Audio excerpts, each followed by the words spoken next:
Hi everyone and welcome to another video. Today we're going to be taking a look at the new LEGO set number 75347 or the TIE Bomber. This set has been expected for so long and I'm so excited to finally have it. I do believe the last TIE Bomber that was made was so many years ago. Honestly, we're so excited to have this and it is so cool. I'm not going to lie, this is probably one of my top 10 sets for 2022. This set comes with 4 minifigures. We have Vice Admiral Slone, Darth Vader, the bomber pilot, and then a Gonk droid. So very exciting, very good minifigure selection for this. Generally, we don't see 4 minifigures in a set that's like this, like a single ship. Generally, we'll see 2 or 3, but this is also one of the more expensive ones, retailing at $60 or $70 in the US. So definitely a more expensive TIE Fighter or TIE Bomber set than what we've gotten in the past, but honestly, it really is worth it. It is such a good set. So let's dive right into the review. So here is what you will get once you finish the build. Honestly, this is amazing. The minifigures are all perfect for the set. The build itself is absolutely amazing. It's so sleek and nice, and it looks really accurate to the actual bomber in the movies and in the TV shows. Honestly, this set is so good, so I can't wait to dive right into it. So let's go ahead and talk about the set right now. The first minifigure we're going to take a look at is Vice Admiral Slone. This minifigure is done so perfectly. She has a nice hairpiece, it is a black hairpiece with a bun in the back, and she only does have one printed side of her face, probably due to the fact that the hairpiece doesn't cover the entire backside, which actually kind of looks pretty nice on the build. The front of her torso has a ranking badge and also a couple of code cylinders. And honestly, it makes the minifigure look really nice. It's also in a dark bluish gray. She does also have printing on the back, nothing too special, basically just the other side of her vest, but it looks really nice overall. She is also outfitted with a standard blaster. The next, and probably the best minifigure in this set that we're going to take a look at, is Darth Vader. Now, the reason I say he's the best minifigure in this set is because he's filled to the brim with beautiful details that make him stand out from the rest of the minifigures in this set. His helmet is a 2-piece helmet, so you are able to take off the top and the bottom little like breath respirator will stay on, which is actually a very nice detail. Kind of adds to the character, makes his helmet look a lot better than times in the past when we've had the single piece. His helmet kind of looks fat. This time it looks really nice and perfectly smooth altogether.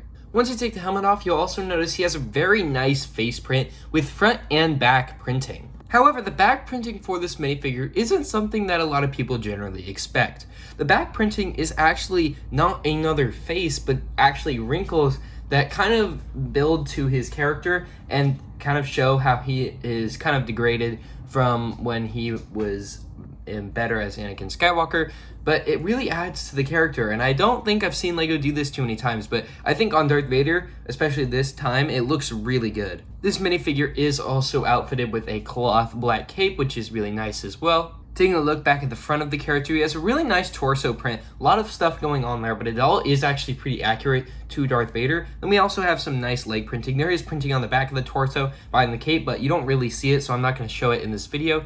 Now, the reason that I was talking about in the past that this minifigure is so good is because he has arm printing.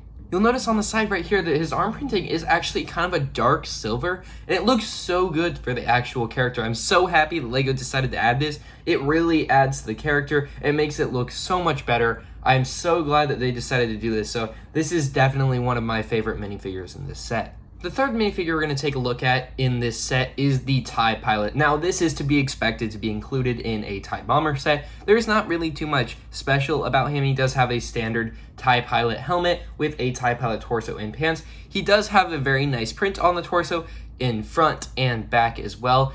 I think the only downside of this minifigure is actually the back where the head sticks out. I know LEGO has been doing this for a long time with TIE Pilots. Personally, it's not really my favorite. I think it would look better if they just fully closed it off. But honestly, the helmet is pretty good from the front side, so I'm not too worried about this.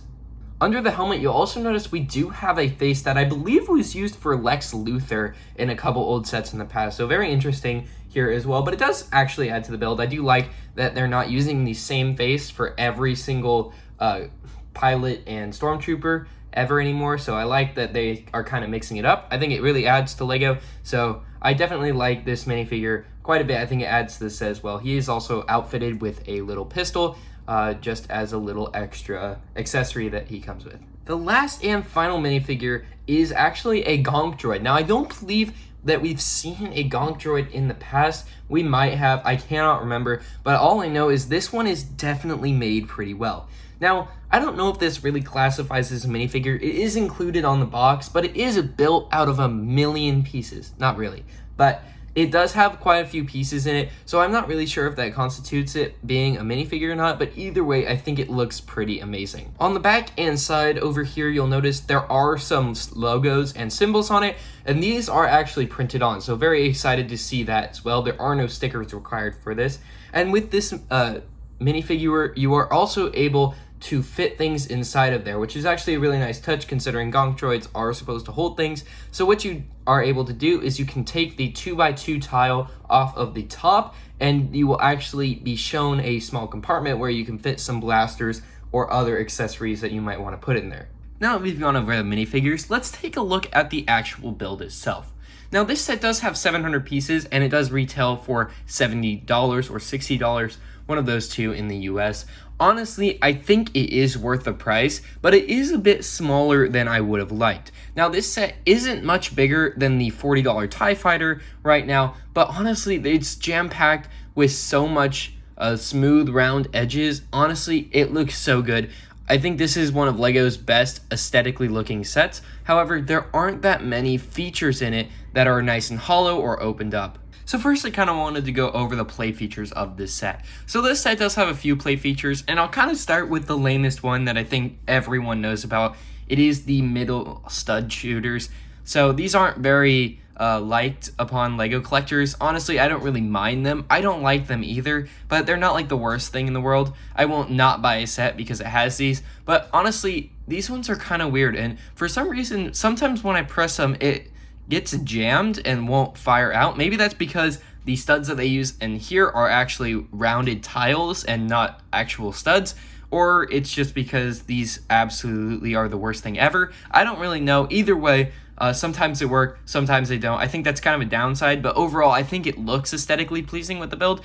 So I'm going to give it kind of a plus and a minus. I say it's fine, not horrible, but not amazing either. The next kind of play feature I wanted to go over was the actual cockpit. So you'll notice the cockpit is located on the left-hand side of the build, and it is able to open up, but not in the way you would expect. Now this cockpit can be opened up just like this. You can grab the top and open it up, but the actual front window doesn't open up. It is a big kind of pocket area that is able to open up. And then on the inside, it is tiled off, so you are able to actually slide a minifigure in there and then close it back up, and it does look really nice. The last and final play feature, and probably the coolest one yet, is actually the ability to drop missiles. So this build does actually have a hole in the center of it on the right hand side right here where the bombs would generally drop, and it does have 4 flick fire missiles. So you are able to push down on those and it will pop them out, and you can basically drop them on any enemy or something that you would be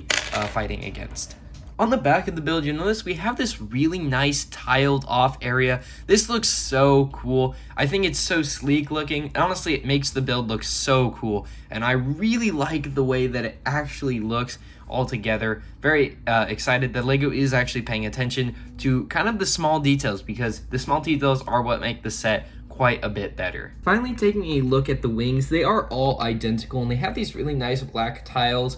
It tiles it off really nicely. Honestly, I think that just adds to the build, makes it look so much better. Personally, I think the only really bad downside of this set is the actual window fact. Now, if you take a look at the window, you'll notice that in the background of it, it is just a black plate. There is nothing behind there, so you can't actually see the pilot out of it. Honestly, I think this is a pretty big downside, considering in other TIE Fighters sets that we've gotten in the past, you've been able to see the minifig through the window. Honestly, I think that this looks better though because it allows the bomber to have an overall rounded shape. So I think it is kind of a plus and minus in some areas, but I do think it actually does add to the build pretty well. The last and final detail of this set is actually a miniature cart. So this cart is a bomb holding storage, I believe. So basically what it is supposed to do is deliver bombs to the actual bomber. Now that is a good idea, and you are also able to fit one minifigure on here. You can just place them on these studs right here and then clip their hands to the handlebars. Honestly, I think it gets the point across. It's a nice little addition to the build, so I'm very excited that LEGO also included this. Honestly, I think this set is so amazing, with the minifigures to the actual build itself. Everything about this set is so good. I think if you're in the market to actually buy a LEGO Bomber, this is definitely the one you should get. Honestly, I think this set deserves a 10 out of 10. I don't think LEGO could have done any better with this set. It is so good, and I'm so excited that they finally released a new bomber. Anyway, thank you guys so much for watching, and I'll see you in the next video.